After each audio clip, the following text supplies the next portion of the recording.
The Loe, also known as Loe Pool, is the largest natural freshwater lake in Cornwall, United Kingdom. The earliest recorded appearance of this simple name form was in 1337, when it was called Loe, but is mentioned as the lake in 1302, situated between Porthleven and Gunwalloe and downstream of Helston. It is separated from Mounts Bay by the shingle bank of Loe Bar. Both the Loe and Loe Bar are situated within the Penrose Estate, which is administered by the National Trust, and are designated as a Site of Special Scientific Interest by Natural England. It is within the Cornwall area of outstanding natural beauty and is considered a classic Geological Conservation Review Site. The Southwest Coast Path, which follows the coast of southwest England from Somerset to Dorset, passes over Loe Bar.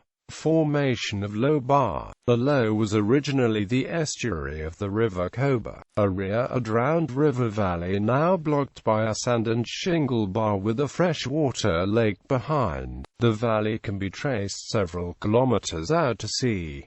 The age of the bar is disputed, with estimates ranging from several thousand years to 700 years. With the melting of ice sheets and glaciers after the last ice age, sea levels rose and reached the present levels about 6,000 years ago during what is known as the Flandrian marine transgression. The most likely origin is a barrier beach that gradually moved onshore as the sea level rose during the Holocene. The shingle coming from drowned terrace of the former river that flowed down the English Channel. It is thought that longshore drift plays an important part in the maintenance of the bar, with a strong current flowing to the southeast from Porthleven to Gunwalloe, depositing shingle along the bar. The ebb flow is not a simple reverse flow and is not strong enough to remove all the deposits. The bar itself is a sediment sink as far as the overall beach budget is concerned. The deposits have been tentatively dated as Eocene and compared with Gunwalloe beach material. Very little of the Loe Bar shingle is locally derived. The composition of the bar deposits are chalk flint 86%, quartz 9%, grit 2.6%, green sacha 2% and serpentine 0.5%. The bar has increased significantly in historic times. Leland, who visited the West Country in 1542, reported that the bar was breached once in 3 to 4 years by storms causing sea water to mix with fresh in the pool, but it soon reinstated. Carr's survey of Cornwall warns wayfarers using the bar as a footpath against times when the bar is washed away by the river's force, and some have miscarried. Early maps such as Speed and Tyndall do not show the bar, but Martin's new and accurate map of the county of Cornwall shows the Loe Bar. However, seawater still accumulated in the Loe from gales in the 19th century and had to be released by cutting the bar. The deepest sediments retrieved from the pool date from the first quarter of the 19th century. Cutting the bar would often reduce the height in the pool by 6.2 meters because of the strong rush of water exiting from the pool, leaving much of the lake empty. And 1875 on was probably the first time in its history that the pool was predominantly fresh throughout the year rather than salt or brackish, producing significant changes in the lake ecology.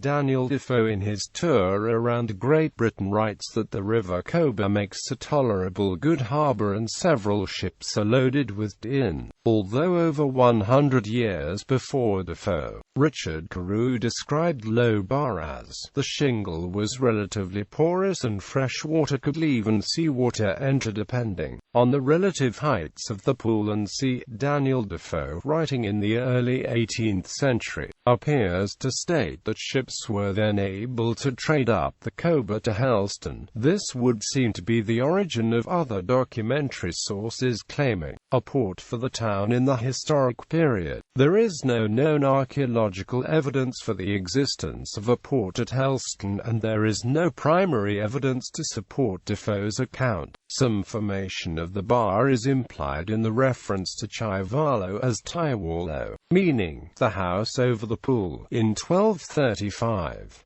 To prevent flooding in parts of Helston, the bar has occasionally been breached, a practice known locally as cutting, with the last occurring in 1984. The bar has always resealed itself. The 2013 investigations show a chart of a cross-section of part of the valley between Loe Bar and Helston as being built up from a depth of 25 feet of silt, upon a belt 7 feet deep of sea sand, above layers of peat from the remains of vegetation or of the ancient forest that once covered Mance Bay. Historical records. 13th century. The townspeople of Helston buy the rights to the port of Gweek at the head of the Helford River. 1272 and 1302. King Edward I granted certain lands in and near Helston to William de Treville on condition that he should, at his own expense, bring a boat and fishing hook and net for the king's use on the Loe, as often as he should visit the borough. 1281. The first documentation of the name Penrose, John de Penrose. 1534–43. Visits by John Leland. First mention, the casting up of sands that made a bar stopping the river Cobar from flowing out to sea. 1602. Richard Carew. The shingle was relatively porous and fresh water could leave and seawater enter depending on the relative heights of the pool and sea. 1771. Penrose bought by the Rogers family for £11,000. 1780. Attic constructed to prevent back-flooding of the Castle Wary silver and lead mine, also known as Loe Pool. 1807. Over 100 people were drowned when the captain of HMS Anson beached the 44-gun frigate on the bar when caught in storm on her way to the Brest blockade. A memorial cross to the dead can be seen on the coastal slope near Carmano Creek. A consequence of this disaster was the development of the rocket life-saving apparatus by Henry Trengaus, who witnessed the wreck, and an Act of Parliament for the Christian burial for those lost at sea. 1837. Report on the possibility of creating a harbour by the civil engineer James Rendell. The estimated cost of £118,523 was considered too expensive to take the project further. Circa 1850, tin waste from the mines at Porthleven began to block the inner face of the bar, reducing the porosity. 1865. Breach of the bar. 1874. The last known occurrence of manual cutting. 1889. Enlargement of the 1780 Edit which regulated outflow. 1924. Freak wave caused flooding in Helston. 1938. Mining activity ceased upriver. Circa 1940. Loe bar mined and timber balks are booms moored on the surface of the Loe to prevent seaplanes landing. A pillbox was built near Bower Lodge. By 2010 erosion had caused the pillbox to fall onto the beach. 1974. Ownership of the Penrose Estate is transferred to the National Trust. 1979. First time a channel is cut by JCB. 1984. Heavy rains in October and November lead to the last cutting of the 20th century.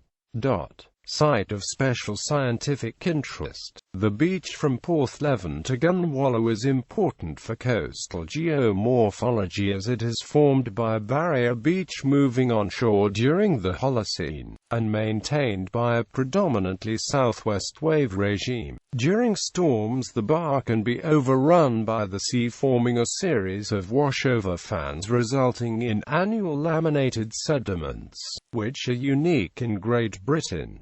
The habitat is unique in Cornwall with rare species of plants, bryophytes, algae and insects. It is also an important overwintering site for nearly 80 species of birds and up to 1,200 wildfowl. At the last assessment on 8 September 2010, the lake was found to be unfavorable condition, with no change from the previous assessment. The reasons being inappropriate water levels and water pollution, due to agriculture runoff and discharge from the sewage treatment works below Helston. Flora. The pool provides a scarce habitat in Cornwall with rare species of algae, bryophytes and flowering plants. Aquatic plants include amphibious bistort, horned pondweed, perfoliate pondweed, shoreweed and six-stamened waterwort. In 1898 a stonewort was first discovered in Britain at Penrose Creek by Canon G.R. Bullock Webster. The last record was in 1914. An area on the east side of Loe Pool has been cleared for the reintroduction of strapwort, a plant identified by Natural England as a plant at high risk of going extinct by 2020. The plant was first recorded on the beach near the tin mine at Helston by F. Boron in 1800.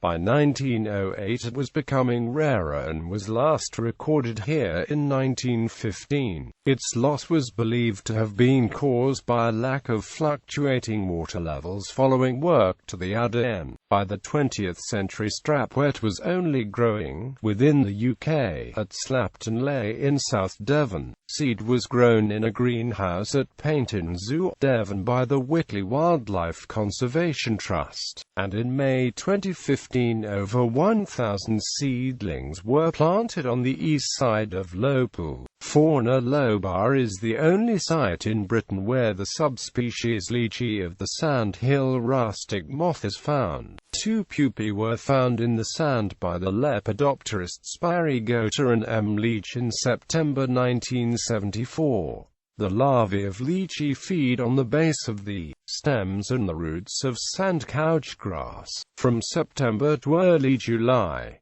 The moths fly from late July to September. 4 subspecies of the sandhill rustic occur in the British Isles. Porthleven dilatatus is an uncommon species of woodlouse with scattered records from most of the British Isles. Loe Pool is the only Cornish site, also found on each of the inhabited islands of the Isles of Scilly. Folklore. The Loe is reputed to be the lake in which Sir Bedivere cast King Arthur's sword, Excalibur. Doesmary Pool on Bodmin Moor shares this legend, which is comparatively recent. Tennyson choosing Loe Pool in his Idylls of the King. A local legend states that the giant Tregeagle was doomed to remove the sand from Gunwalloe to Porthleven, from which the sea would return it. In the course of one of his journeys he is said to have dropped a bag of sand at the entrance of Helston Harbour and said to have formed the bar. Local superstition also warns that the Loe claims a victim every 7 years, a legend shared with other waters such as the River Dart.